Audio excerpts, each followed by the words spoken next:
राधे राधे दोस्तों, आप सभी का हमारे चैनल अमृत धारा में बहुत बहुत स्वागत है।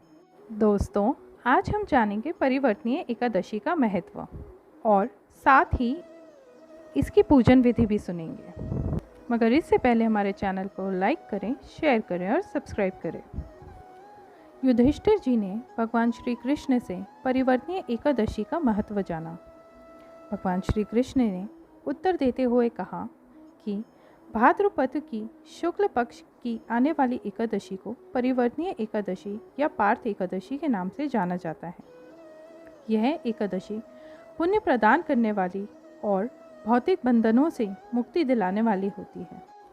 भगवान श्री कृष्ण ने युधिष्ठिर को बताया कि परिवर्तनीय एकादशी इतनी पवित्र होती है कि इसके श्रवण मात्र से व्यक्ति अपने पिछले जन्मों के पाप कर्मों से मुक्ति पा जाता है और जो व्यक्ति निष्ठापूर्वक इस व्रत का पालन करता है उसे अश्वमेघ यज्ञ का पुण्य मिलता है।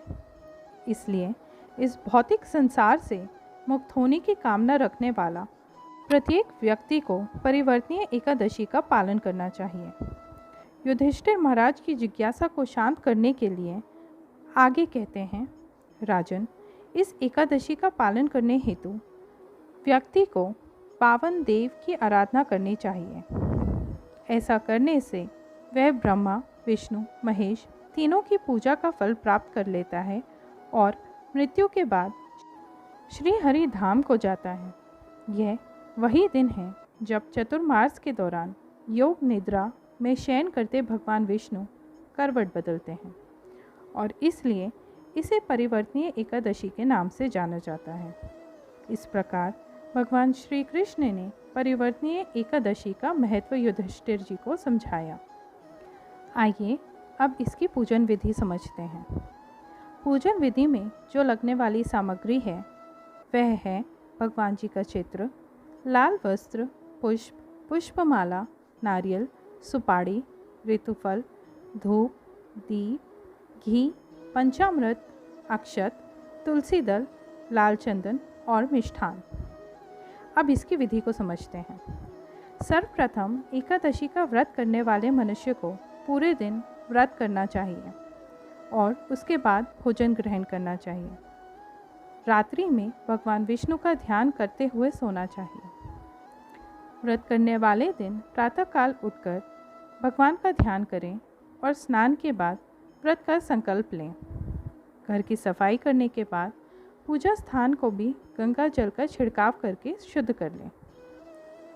पूजा स्थान को शुद्ध करने के बाद आप एक आसन पर लाल या सफ़ेद कपड़ा बिछाएं।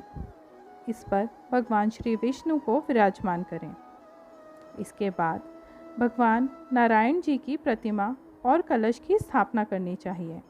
इसके पश्चात सेवा भाव से दोनों प्रतिमाओं को गंगा जल से अभिषेक करें और उनकी प्रतिमा के सामने घी का दीपक जलाएं।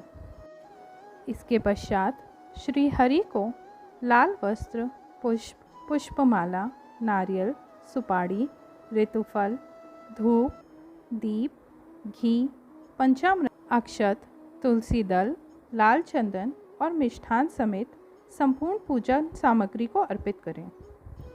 भगवान जी को भोग लगाते वक्त इस बात का विशेष ध्यान रखें कि भगवान को सिर्फ सात्विक चीज़ों का ही भोग लगाया जाता है, जिसमें तुलसी को शामिल करना आवश्यक है।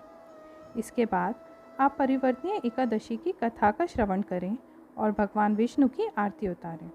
आरती के पश्चात सब में आरती वितरित करें और प्रसाद बांटें और फिर स्वयं फलाहार करें। इस दिन हो सके तो ब्राह्मणों को दान, दक्षिणा और भोज। तो यह थी संपूर्ण पूजा विधि। भगवान विष्णु आप पर सदैव अपनी कृपा बरसाए रखें।